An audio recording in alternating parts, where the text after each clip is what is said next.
Hey y'all, here at OS Reviews. About a year and a half ago, Haylou released the LS02, which was one of their most popular budget smartwatches that can be found for under 40 bucks. Well, now the company is back with a upgraded model, which interestingly goes by two names, either the RS4 or the LS12. They're both the same smartwatch, and the biggest change has to be with the display. It's now rocking a 1.78-inch AMOLED or OLED display compared to the IPS LCD that was used on the previous gen model. Just like the Apple Watch and Galaxy watches, you now get this inky black contrast as well as images just really pop. It just makes it look more premium. The price now is slightly more expensive. It retails for 50 bucks, but it often goes on sale for only $40.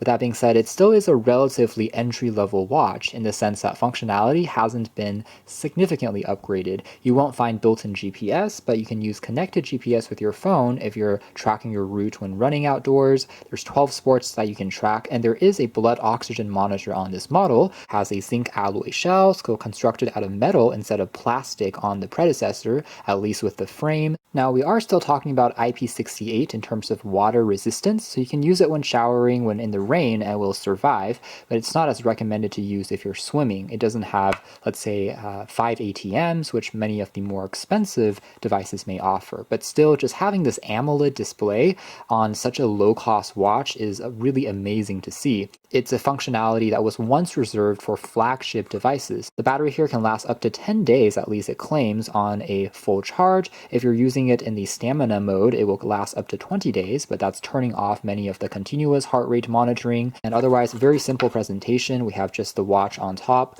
Underneath, you'll find a quick user guide and tells you to connect with your companion app, which works with both iOS and Android. It's called Haylou Fun, along with the Pogo contact for the magnetic charger. So taking a quick look at the design of the RS4/LS12 first, immediately we can see that it is a very beautiful smartwatch. The display here just totally jumps out the minute that you turn it on, and how dark and rich the colors vibrancy is. It's also a large screen. Again, 1.78 inches is significantly larger than the 1.4 inches found on the LS02, so you can get the idea of how much larger of a canvas you get when it comes to just taking a look at content. It is a little bit larger, but still isn't too bulky, I would say. It feels comfortable enough, even if you have slightly smaller wrists, and doesn't feel too much out of place because it's still relatively slim. Here's also a comparison with the previously popular Amazfit GT S2, which still remains one of my favorite kind of square smartwatches, and you'll notice that this one has a smaller display. By contrast, it's 1.66 inches.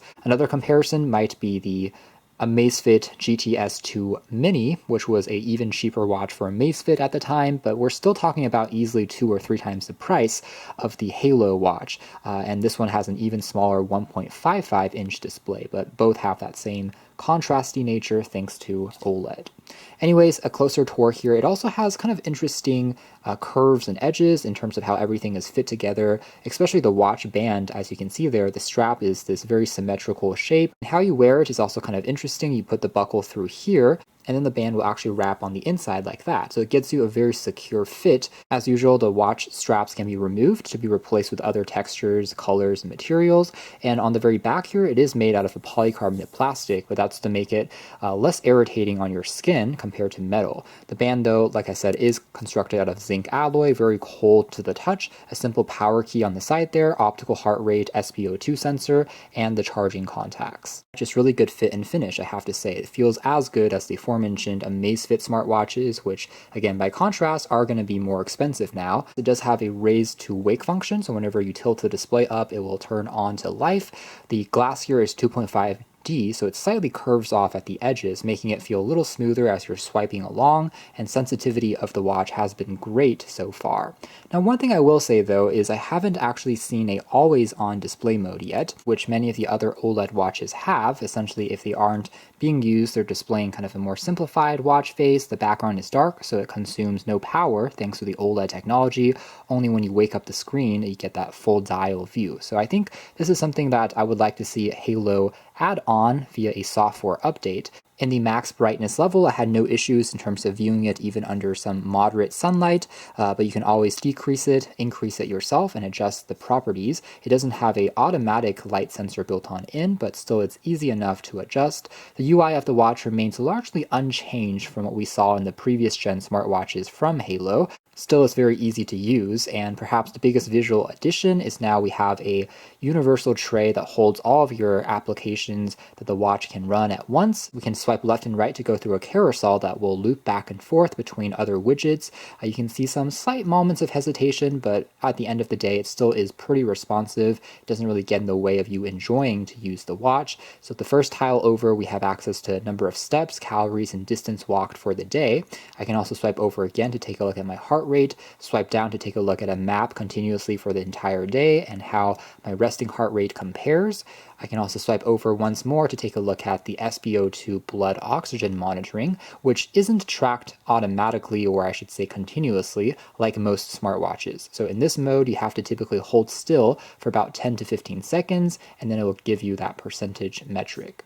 Otherwise, once over again, will tell you your sleep for the previous night in terms of light versus deep sleep. One other thing to keep in mind here, though, is the sleep tracking accuracy. I would say it's decent compared to other budget smartwatches. It certainly does the trick, but it isn't quite as advanced as what we see on the Amazfit, the Apple Watches, and the Huawei smartwatches, which have even more precise tracking of naps. So if I, for example, fell asleep right now, it would count that as continuous sleep, versus on the RS4, it only tracks sleep during the nighttime hours. And we have another page over here for weather, which will tell you also conditions for the next 3 days in terms of temperature, as well as an icon to show if it's sunny, if it's rainy.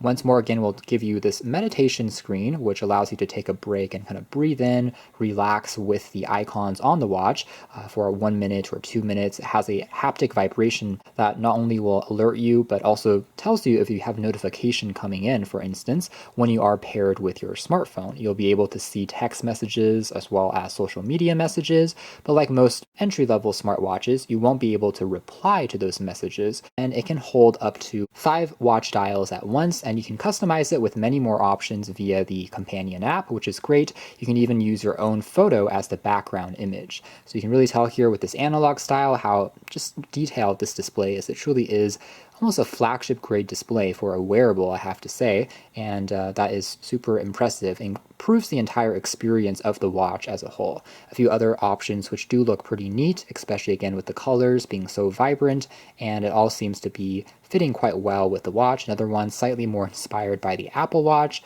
The greens though just really pop out, and once more again into a final kind of analog style. Otherwise, as far as the full list of applications are concerned, you can already tell most of these features are relatively straightforward, but we can jump into the 12 workouts that it can track, things like jogging, running, cycling, and essentially whenever you start one of these sessions, it will just start to track your heart rate during the entire period continuously and give you some slightly more precise data in terms of calories burned, distance walked, things like that. And if you want to take a quick look at some of the sessions that you've tried out, you can then revisit those things like your speed, heart rate, and you can check out more details after you sync it with your phone. And maybe the only thing I would like to see, again, just the software edition, maybe just double tapping on the crown key to enter the sports modes, for instance. So right now you have to really swipe up and then tap on here to select this yourself. It takes maybe one extra step versus on some devices, which gives you a quick launch shortcut. We can also swipe down a little bit more to access an additional 2 rows of icons for things like the meditation, breathing, finding your phone. A countdown timer is also found here, so you can count down, it will vibrate and buzz to remind you of something, as well as a basic timer can also be found here. The companion app Haylou Fun isn't the most advanced that we've seen, but it's simple to use and quick to pair. Just simply pull down and it will just automatically refresh, sync over the data. And in terms of step count, I would say it's pretty accurate, not too far off from many of the Amazfit smartwatches that I tried comparing it with. If you try to shake the watch, it doesn't really count that as a real step, thankfully, so pretty good detection of real versus fake. Other things on here include, again, the aforementioned heart rate monitoring, although on here it's not going to give you as much intelligent recommendations as what Amazfit and Apple may offer. So on those devices, it may sometimes compare your stats with other users and say you are, falling asleep later than X percentage of the population, how to improve that. On here, it's just presenting your data, but the layout here is quite simple. Similarly, there's another screen for your SpO2 blood oxygen monitoring, just saving the data at a quick glance. Accuracy of the heart rate monitor, I would say, has also been very good in my testing compared to the aforementioned Amazfit GTS 2. Blood pressure or skin temperature, those are two metrics you won't find on board. Now, the middle tab here under Sport will also allow you to track your heart rate, the usual step count, but it will also activate GPS from your phone so you can track your route. That mode can also be handy if you're trying to do a bike tracking session. Now, if we tap on our device here, we can also change other properties, things like the aforementioned watch faces. So here are a selection that you'll get on here. They all look pretty attractive, and it is a pretty diverse set of options that you have, a mix of both digital and analog styles. Many of these are customized, it looks like, just for the watch, which is great. The selection isn't quite as wide as what you'll find from the more expensive Amazfit smartwatches and Xiaomi's own Mi watches, but for what it still is giving us some pretty attractive options. And again, you do have custom dials which you can create by choosing your own photo, as well as tweaking things like the color of the text. Afterwards, just tap on sync, and usually it will take just about 20 seconds or so. And this image in particular also allows us to see the bezels on the watch a little bit more. They are more or less symmetrical. Other things that we can change again here on the app include what types of notifications we want to pass through to the watch, as well as what types of cards in that carousel view you want to show up, as well as whether you want the auto continuous heart rate monitoring to be turned on or off, and also allow you to turn on things like a do not disturb mode. Alarm clocks can be set sedentary reminders, so it will warn you to get up and move if you've been sitting for too long. And under the health monitoring, this is where you can access that heart rate high or low, and you can change what that will correspond to in terms of the number that you deem as too high or too low. So that's more or less it as far as the Haylou RS4 or LS12, and I would say in terms of functionality, like I said, it still is a fairly entry-level and basic smartwatch. Don't expect miracles there, but this is really all about that beautiful large display, which just belies the budget price. Overall, it just makes the entire thing feel a lot more expensive. It's a really strong showing, and I'm not too surprised in this regard because Haylou has always represented exceptional value as one of the ecosystem brands of Xiaomi, just like Amazfit. It's a pretty significant leap, especially with the display here compared to the previous gen LS02, I have to say. So you can check out more details if you're interested in the links down below. This is definitely going to be, I think, one of the most attractive budget smartwatches you can find right now, and that's been the Haylou RS4/LS12.